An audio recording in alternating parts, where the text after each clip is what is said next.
Security in Nigeria has been on the front burner for apparent reasons of recurring incidents that have led to the loss of lives and property.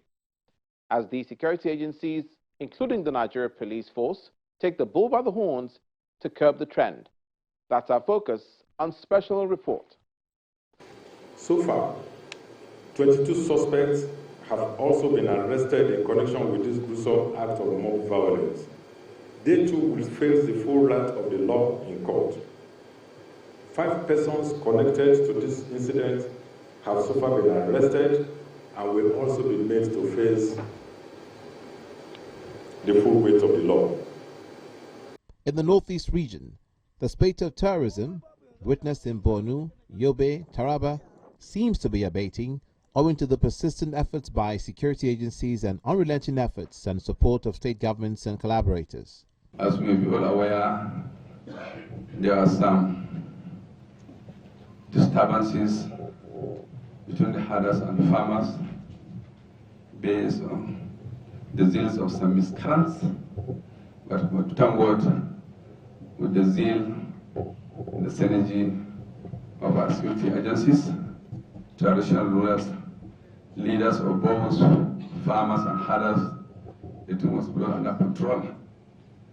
All the same, this also says there's need for us to strengthen that unity of purpose for both existence in your state.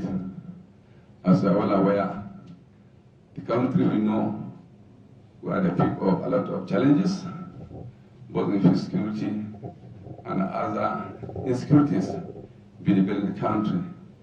So that we cannot give chance because there are already criminals who wanted to take advantage of this situation to perpetuate more crimes. That is the essence of our meeting today, to ensure that we cement the gaps and ensure security being maintained and coexisted between our people in your state. The crisis emanated due to farm destruction. I think there was an issue of farm destruction by some pastoralists, transhumant pastoralists who were moving. They destroyed farm and went away. And when the community followed them, they had a fight and they killed somebody from the community. Or for the community to come and attack the local pastoralists that were living together with. So that was the genesis of the crisis. But whatever it is, we have taken care of how to control the situation. So the situation is now under control. We are now doing a larger sensitization in order to maintain the tempo of the state government in terms of security issues, and to also try to sustain the relative security, the relative peace we have in the state compared to most of the states across the federation. The state decided to call on this meeting so that all issues could be tackled and resolved. During the meeting, all the stakeholders have spoken. The Mete Allah leaders, the farmers, the traditional rulers, as well as the security heads, has expressed their mind with regard to the unfortunate incident. I know rumor peddlers will be exploiting these situations, but as far as our record is concerned, it's only one person that lost his life. They call him Halilu Usman in Gurjaji community. Is it Gurjaji? What do you call it? Gurjaji communities. That's the only loss of life we have.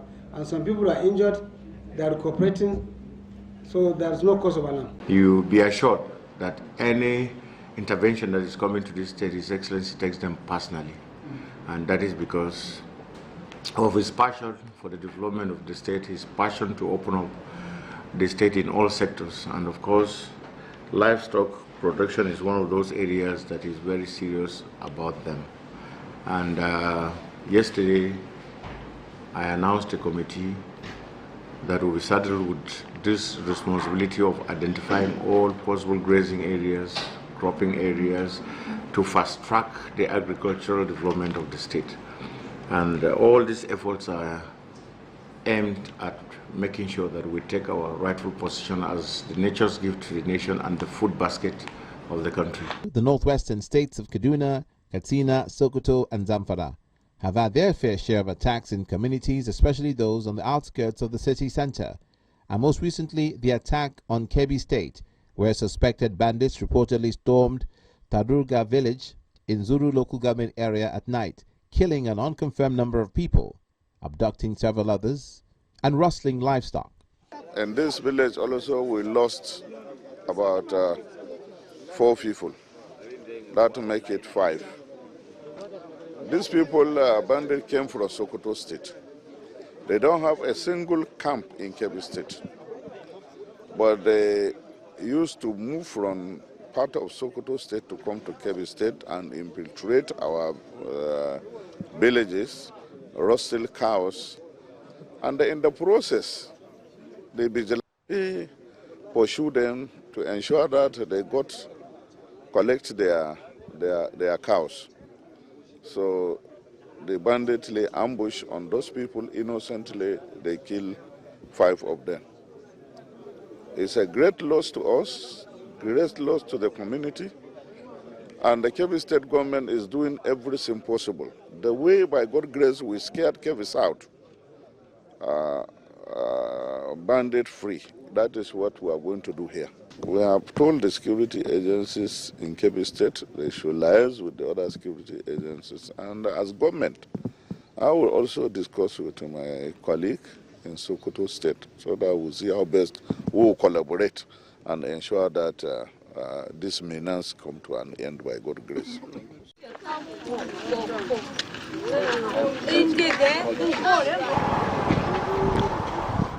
In the north central, however, the attacks in Zike and Bokos communities in Plateau State draws the attention of the President, Bola Tinubu, the Chief of Defense Staff, and the Inspector General of Police, while the President handed down his order for the security chiefs to fish out all involved in the killings. We had some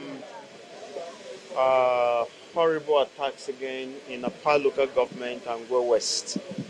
It started with the Go West. Before midnight, the attackers were repelled, but then much afterwards again, they came back in larger numbers. There are scores of deaths. Now the social media is giving different numbers. What we have done is, I'm just coming out from a meeting with the security heads in the state, the military, the police, the civil defense, and the DSS, and all the security advisors. So they've been directed to move immediately to the 2 local governments. So that is where they are headed now. The figures of casualties we're hearing in Apa. We had 7 injured people, and the injuries, some injuries were life-threatening, and therefore 3 people were lost at the hospital. Right at the spot in Ampali Idiku area, 8 lives were lost immediately.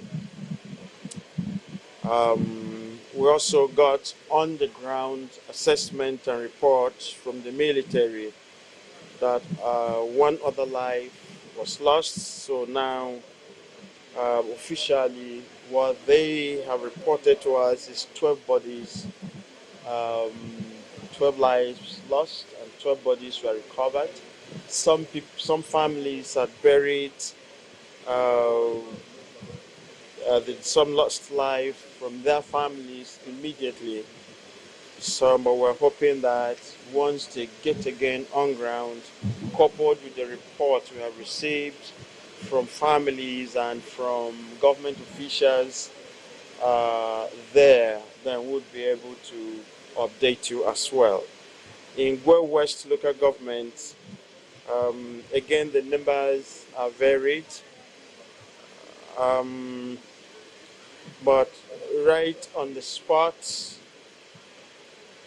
again, remember, the attackers came in, they were repaired, so they left, and then much deep into the night, they got back. And then initially 5 bodies were recovered, And then later on in the early hours of this morning, 6 more bodies were recovered. 3 badly injured are in the hospital. In the security meeting here, with the phone calls we made with those right on the ground, it's possible that the numbers would be on the increase. But this is, for now, this is the report we have received from both the chairmen of the 2 local governments and then the other security intelligence officers who are on ground. But again, we'll have an update of all the information and the figures once our team gets right there on the ground themselves, and they're already on the way for this. Meanwhile, prior to this, the Inspector General of Police has been charging the officers and men of the Nigeria Police Force to redouble their efforts in law enforcement. Dear colleagues and officers, let me be clear. This is not the time to relent. The criminal landscape is evolving rapidly, and so must we. As senior officers, you are the vanguard of our operational integrity. You set the tone for discipline, innovation, and courage within your commands.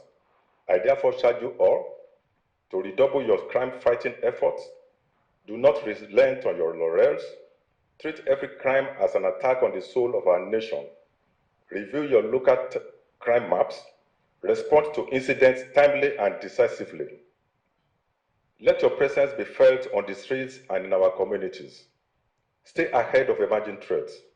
From cyber-enabled crimes to transborder criminal networks, our policing must be intelligence-driven and technologically enhanced. Maintain heightened vigilance. Patrols must be proactive. Commanders must stay close to the ground. Let intelligence drive every of your deployment. Strengthen interagency synergy. No single agency can fight crime alone. Deepen your alliance with the military, NSCDC, NDLA, and other law enforcement agencies, as well as community-based groups for seamless operations.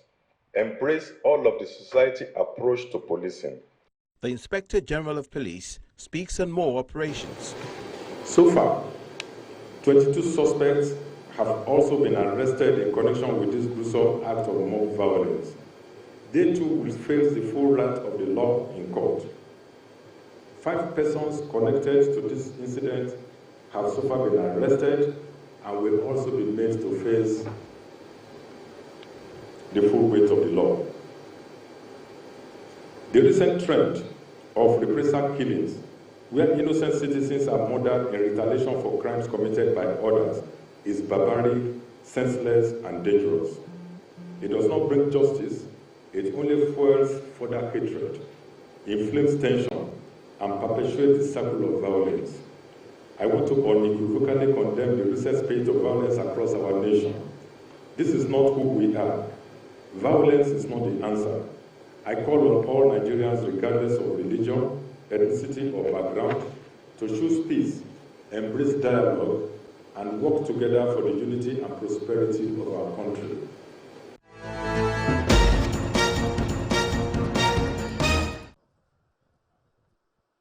And since his appointment on the 19th of June 2023 as the 22nd Inspector General of Police in Nigeria, IGP Kayode Egbetokoun and his team have worked to ensure a secure and safe Nigeria while ensuring that the welfare of all officers are upscaled.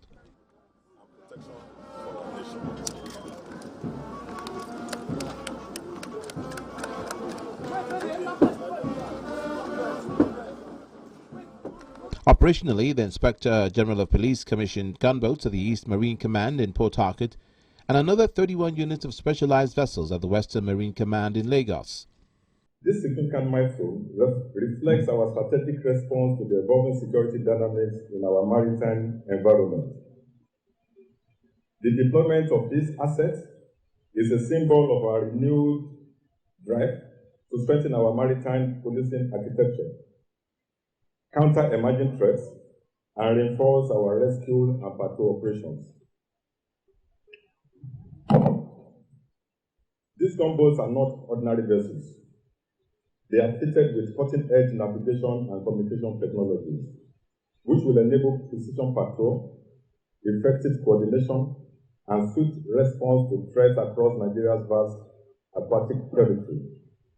Of particular note is the integration of solar-powered systems, which underscores the first commitment to sustainable policing and alignment with global best practices in green energy utilization. This initiative not only reduces our carbon footprint, but also demonstrates the Nigerian Police Force leadership in environmentally responsible law enforcement.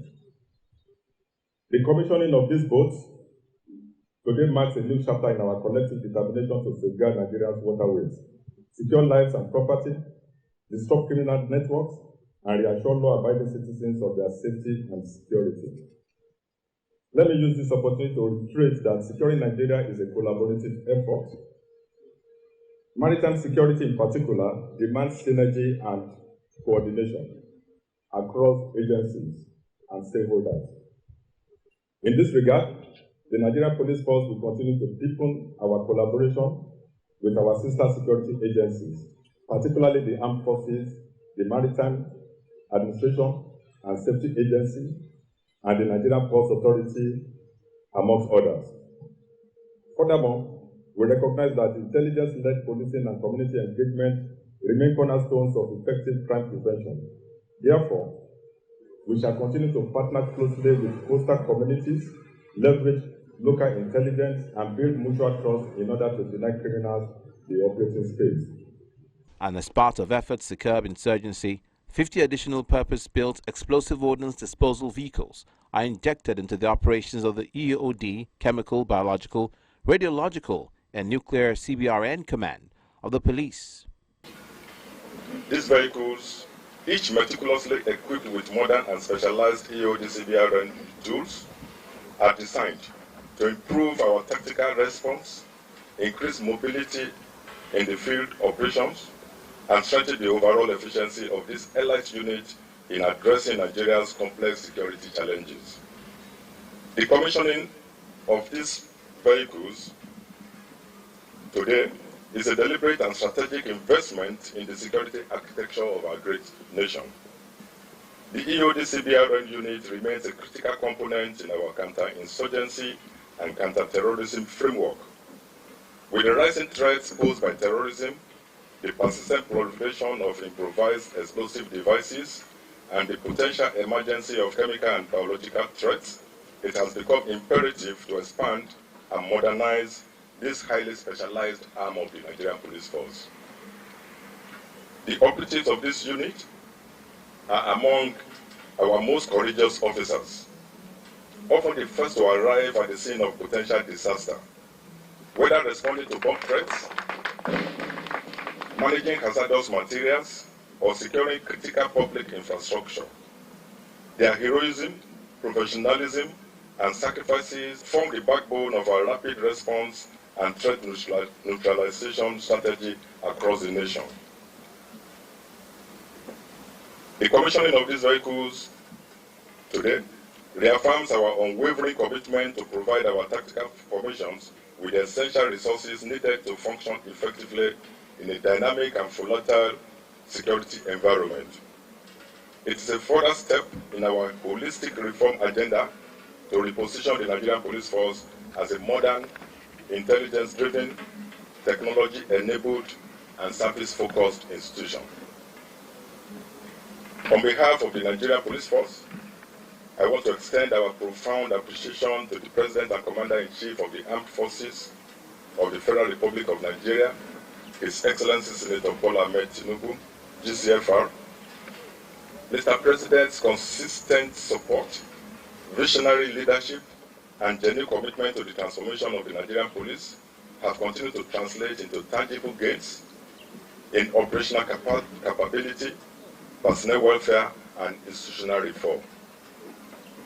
I wish to assure His Excellency and all Nigerians that the Nigerian Police Force will remain steadfast in discharging its constitutional duties, protecting lives and property, preventing and detecting crime, maintaining law and order, and upholding the rule of law.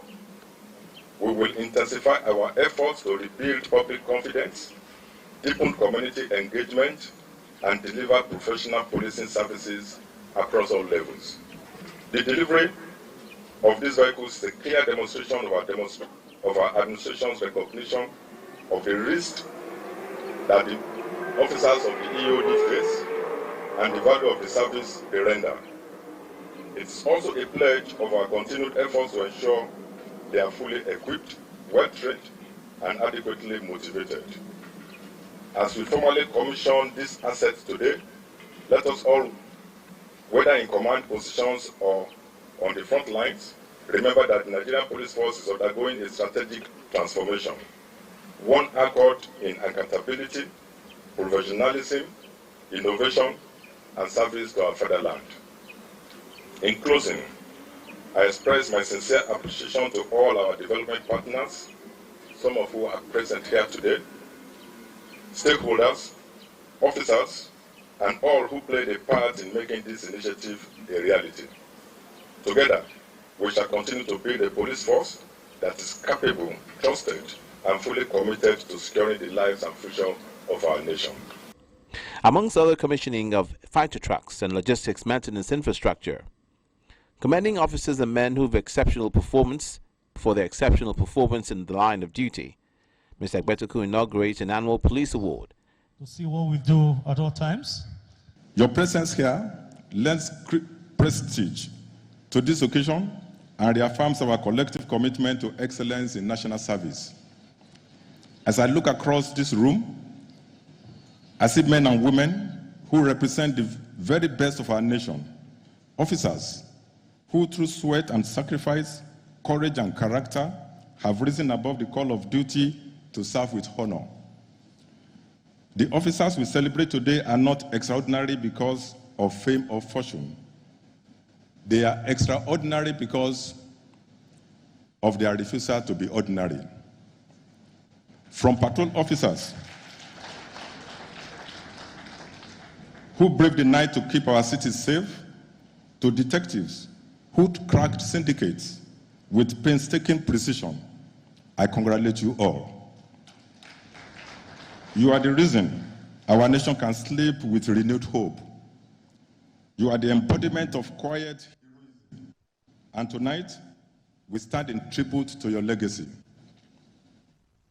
This year's award process was a deliberate, rigorous, and transparent endeavor to institutionalize merit within the Nigerian Police Force. Nominations came from every stratum, from first headquarters to the remotest outposts. Our coalition committee, in partnership with Lenders Consult International, ensured that each nomination was scrutinized with fairness and fidelity. The first management team made final selections with integrity and restraint, guided solely by merit and impact. The decisions made were not easy, but they were just. The officers honored this evening did not apply for recognition. They earned it through uncommon courage, ethical conduct, exceptional leadership, and unwavering dedication. To all award recipients, you have become standard bearers of a redefined Nigerian police force. Carry this honor with humility and with a fierce determination to do even more. Wear your honor not as a trophy, but as a torch to light the path to greater honor for those who come behind you. With the yearly recruitment of personnel at both the senior and junior cadre, Nigerians can only hope for a better secure environment on land, on water, and air.